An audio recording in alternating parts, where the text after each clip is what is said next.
without further ado, won't you please welcome our keynote speaker, the amazing Dolores Huerta. Dolores!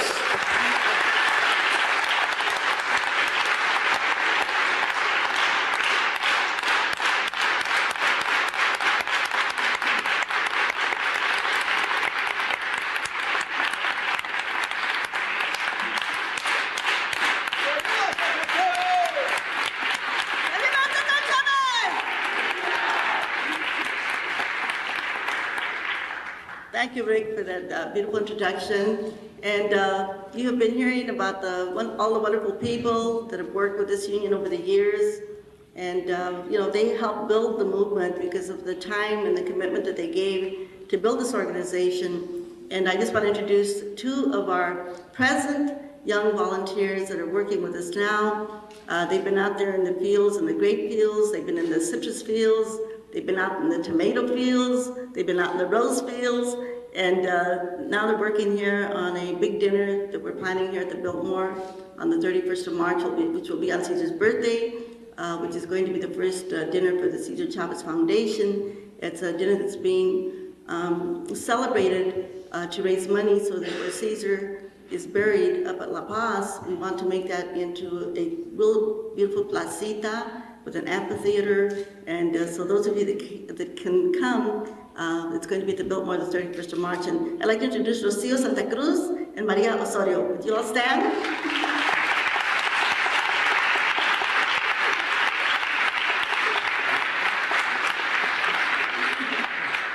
That loud si se puede that you heard was coming from them. It's an automatic reaction, but the best thing of this is that Maria is from Norwalk, and Rocio is from East LA. And they're out there getting the movement training, to go out and make our gente strong. And my daughter Maria Elena, who's going to be introducing me, is flooded in. People at La Paz are flooded in, they cannot get out. Richard was flooded in also, and the reason I'm late is because I thought that you all would like to have Richard Chavez, Cesar's brother, also join me. And so that's why I was like,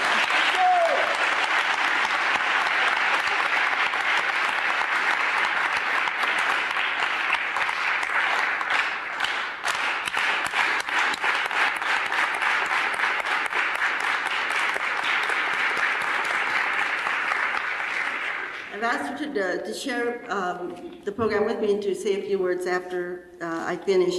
But I'm really happy that you are having this conference here at Northridge. Northridge is to Los Angeles, to Southern California, what Berkeley is to Northern California, right? This is the Latino Berkeley right here, because like Richard said earlier, that the movimiento, when it started here at this campus. This is the beginning of the movimiento right here at this campus, and I know, because we know that we all have to come together and start getting reorganized, that it's going to happen here again, no? And I'm sorry that I was not able to join you for the previous part of the program, but you'll be glad to know that the reason I couldn't be here is because I was in negotiations. And we are very, very close to completing a contract in the roses, mind you. The roses, they have stickers on them, all that. Farm workers have to go out there and dig those roses up, and they have to cut them, and they have to graft them. And that contract, which is very, very close to being finished, will cover 1,400 workers. 1,400 workers.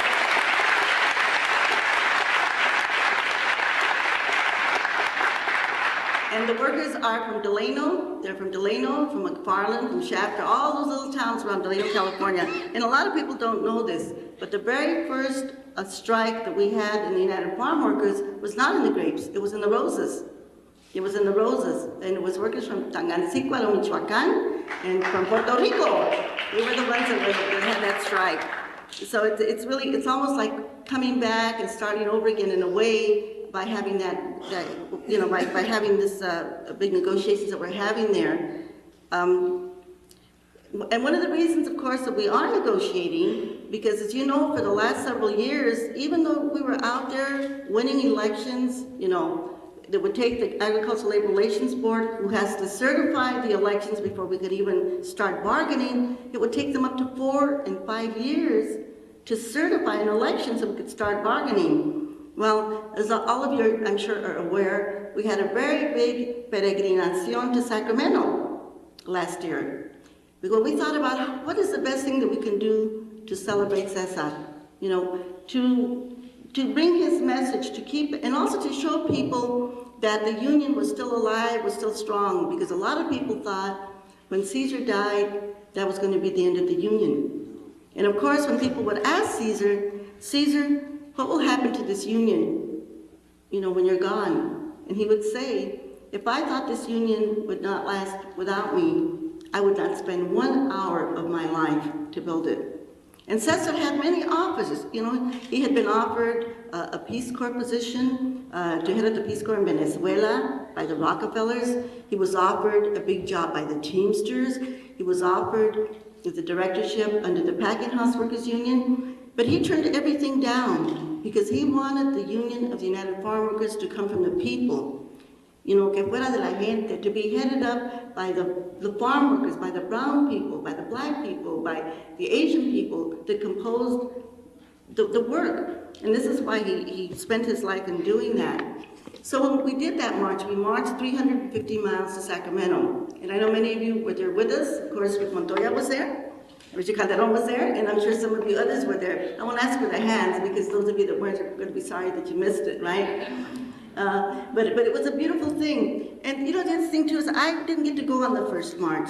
I got to march, I think, to the end of the city. Well, I got to march on the first day and the last day because I had to stay back in Delano and run the picket lines. And, you know, we set up a daycare center so that women could go do the picket lines.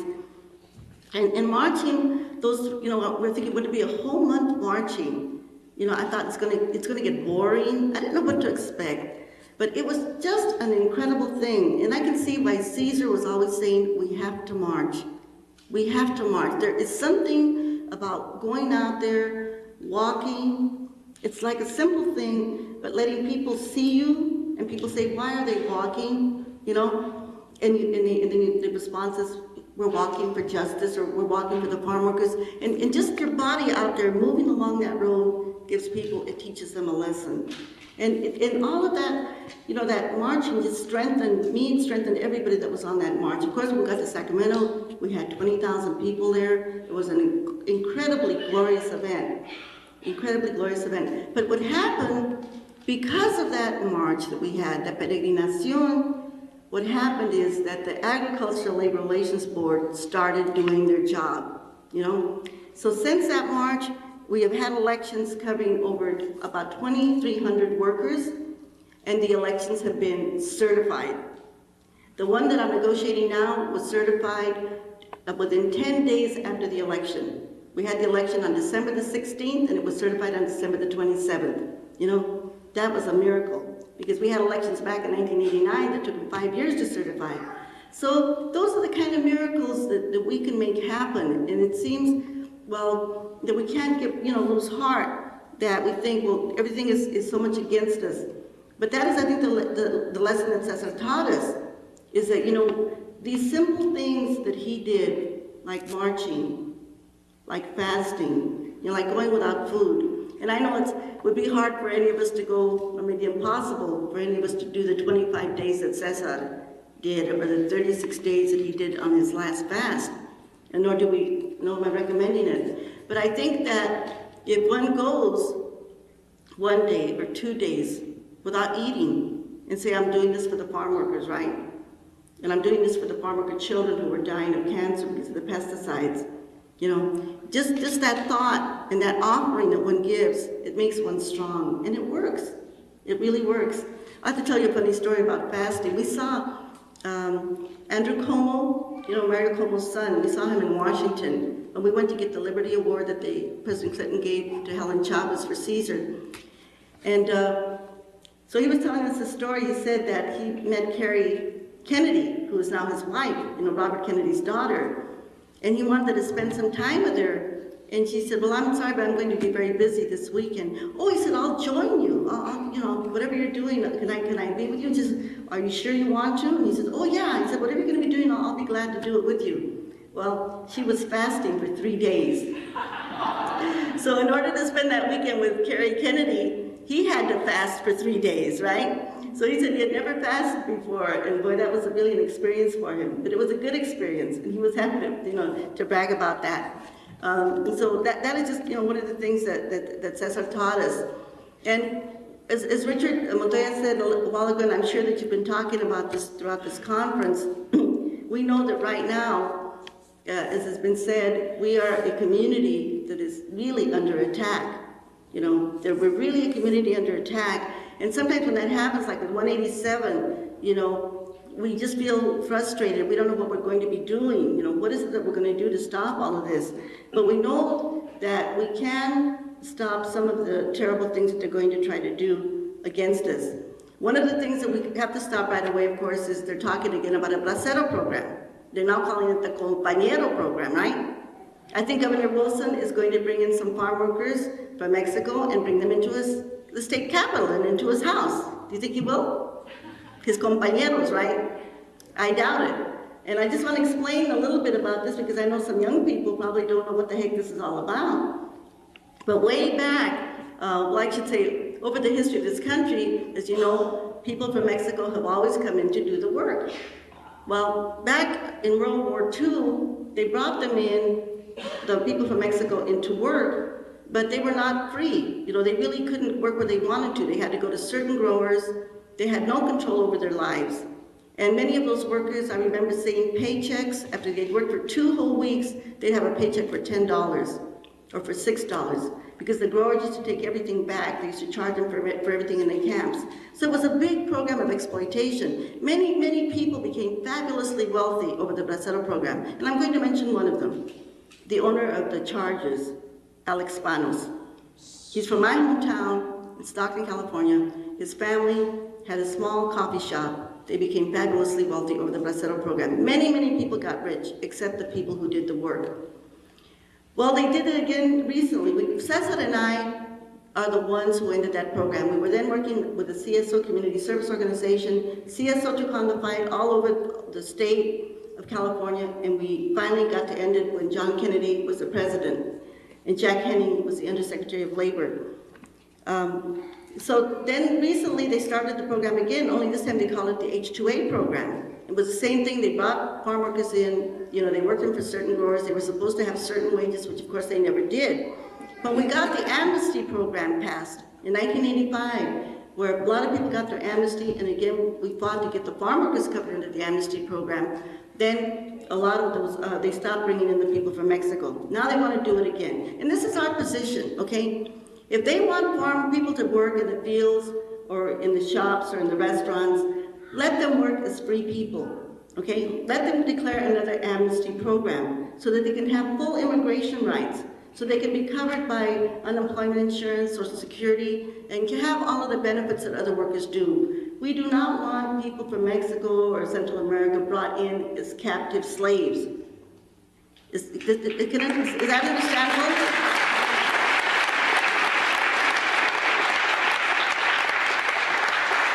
Because they cannot choose who to work for, and they have to work for one particular employer. They are not free. And the way that they want to bring them in, Governor Wilson and Dan Lundgren, they will not be able to get any of the social benefits. They won't have the right of immigration, which means that they work and they get sent back to their native country. There were one group of workers in the state of Florida who were under this program. They were brought from Jamaica. This happened about 5 or 6 years ago. These workers went on strike. On Thanksgiving Day, 1,000 of them went on strike. They brought in police with dogs, and they told them they had to go back to work. They put the leaders in jail. Okay, the ones that wouldn't go back to work, they sent them back to Jamaica. Okay, within a week, the Immigration Service brought in 500 more Jamaicans to take their place. So you can see that those workers would have no rights. Of course, the other thing that they're trying to do now in the U.S. Congress is to take away the public assistance programs from legalized immigrants.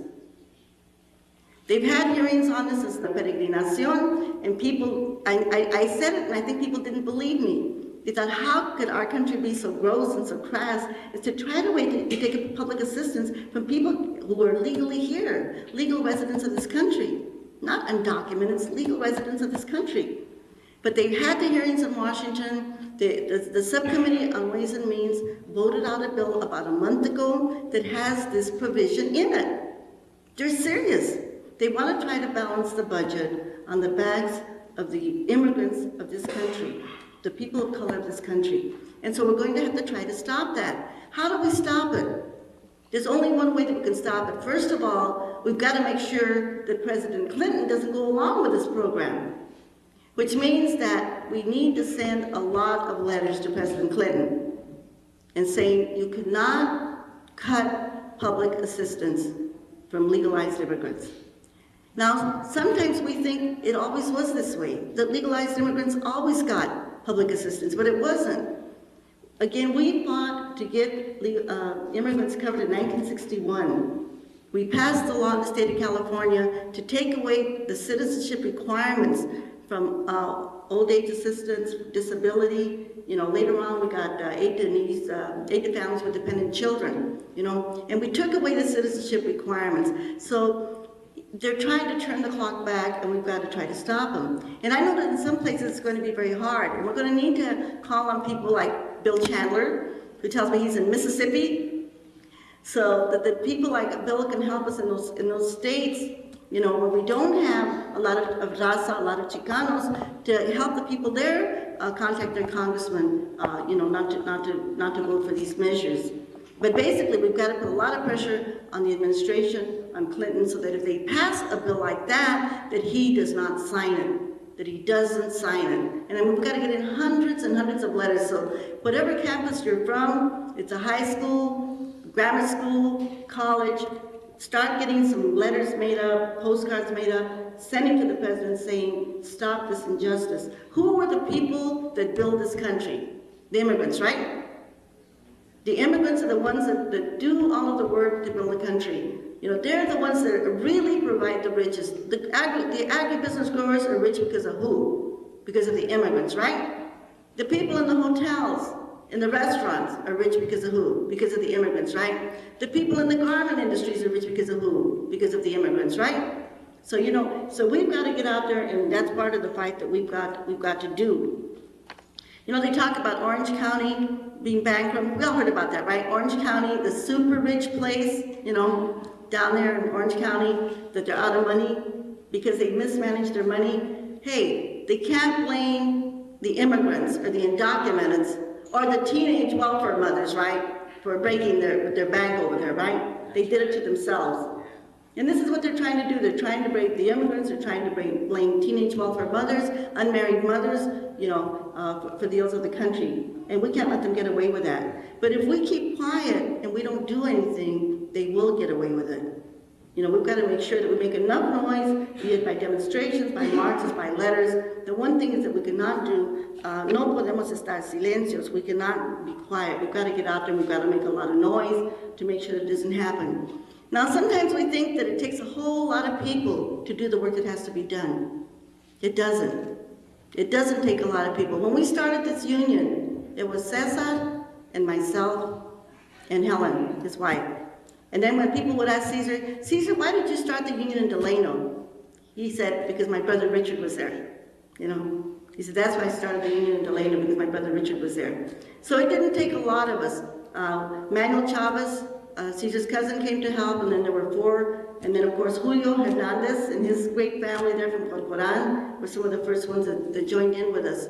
But it didn't take a lot of people. It takes a few. So don't get discouraged if you're starting to do something on your campus. Go visit your Republican congressman, or even go visit your Democratic congressman and say, what are you going to do to stop these bills from passing? Go visit them. Take a delegation. Take a group of students, get people from your community. Even if they don't go to school, just get your neighbors. A delegation going over there. We want an appointment with you because we understand that they're trying to cut the budget from welfare mothers, and we understand they're trying to cut public assistance from immigrants. And see what he tells you. And you don't have to know a lot. Just know that you don't want this to happen. I remember when we were first trying to get the bill passed to get the public assistance for the people who were non-citizens, there was a senator in Sacramento. His name was Senator Colby. And we needed his vote because he was the head of the Social Welfare Committee. Well, we had already sent him a ton of letters, right? He was still not going to vote with us. So I got a bunch of the viejitos, and took them up to Sacramento. They couldn't speak a word of English, but they had the pictures of their sons and daughters that had been in the war, in World War II, and they each took a picture with him. And we just sat in his office, and I took off, and I just left him there. And I said, just tell him you want him to vote yes on AB, I think it was AB 1. We had the first bill. We want you to vote yes on AB 1. That's all they could say. So no matter what the senator told them, he would just say yes on AB 1, and they would hold up the picture. Hold up the picture of the child. So just we know what's in the papers. We know what they're doing, and we just have to get out there and make sure that they don't get away with it. And the other thing is that we know that the way that we learn is by doing. Anybody who has worked, and I don't know if you've had a chance to talk to people who work with the union, it was hard in many ways, because people don't get money, a lot of money, just barely get expenses and where they can eat and where they can sleep. But people learn a lot, and everybody that comes to work with us will tell you that. And so we want to invite you. We want to invite you to come and spend the summer with us, Come with us to the fields, come work with the workers, learn, you're doing a lot of phone calling, a lot of visiting, a lot of leafleting, some picketing, a lot of marching. But when you do that, then we learn how to develop our muscles. Because we have the muscles, we just have to find them, We just have to strengthen them, we have to make them strong. And again, like I said before, it's not going to be doing something que es del otro mundo. It's not from another world. There are things that are very, very simple to do. Talking to people, giving them a leaflet, giving them information, because we can't keep this knowledge to ourselves, or we can't keep our cause to ourselves. We've got to take our cause to the other people. Sometimes we spend a lot of time talking to each other, complaining, talking to each other, but that isn't going to make it. We've got to take our cause and give it to the other people who don't know, because there's a lot of ignorance out there. There's a lot of ignorance out there. They don't understand our issues, They don't understand, and we've got to make them understand. We've got to make them understand that it's not the immigrants that are breaking the budget of the United States of America. It's not the teenage welfare mothers that are breaking the budget of America. It's the banks, it's the savings and loans companies that have lost billions of dollars, about $300 billion. Can you imagine that much money? You want to know where the money's going, where it's gone, and somebody has it, we don't know who. But it's not the poor people. And it's not the people on welfare that are breaking the country. It's all this other ways that they're doing. And we've got to let people know that. But if we don't tell them, nobody will. We can't assume that people know because they don't know. So we sort of got to become warriors, right? Cesar always said, we have to have faith in ourselves. As you know, Cesar did not go to high school. I used to tell him sometimes he was lucky that he didn't go to school porque no le lavaron el seso. He didn't get his brain washed, Because often when we go to school, and I know I went through the system myself, right? I didn't know what it felt like to be discriminated until I went to high school. Then I got it, big time, like I guess like a lot of us have had. Because we know that the schools, the way that they are set up, are not there to teach us. They're not there to teach our children. It's like Gloria Steinem said, when you go to school in the United States, you have to get an A+ in self-denigration. In other words, you go to school to learn how bad you are, right? And then you got to prove it to the teachers that you learned it by giving it to them in papers so they can grade you on it, So the best education that Cesar used to say is, la mejor educación de uno es ser gente. The best education we can have is how to be a person. The best education that we can have is to learn how to have pride in ourselves, to have pride in our culture, to know what our people have done. But the best education we can have is that we can learn how to stand up and how to fight for ourselves and how to fight for our people, and not to let anybody put us down. Not to let anybody put us down. The fact that this union is alive, the fact that I'm standing here today, shows you that we can win if we stick to it, if we stay there, It's like that song que dice, no hay que llegar primero, pero hay que saber llegar, right? You don't have to get there first, but you have to know how to get there, you know? Whether it's staying in school, whether it's staying with the cause. And I'm sure that there are people that probably said, oh, I thought the Farmworkers Union died a long time ago. Well, you know, a lot of our organizations came and went, and we're still here. And we're still here, and we're still going to keep going, and our children, like Rick said, are going to keep going, and our grandchildren are going to keep going. But this movement of ours, hey, not only did we not die, but we were all there. We saw the great march on Cesar Chavez Boulevard, but our movement is growing, and it's going to get big, and it's going to get bigger, and we're going to win.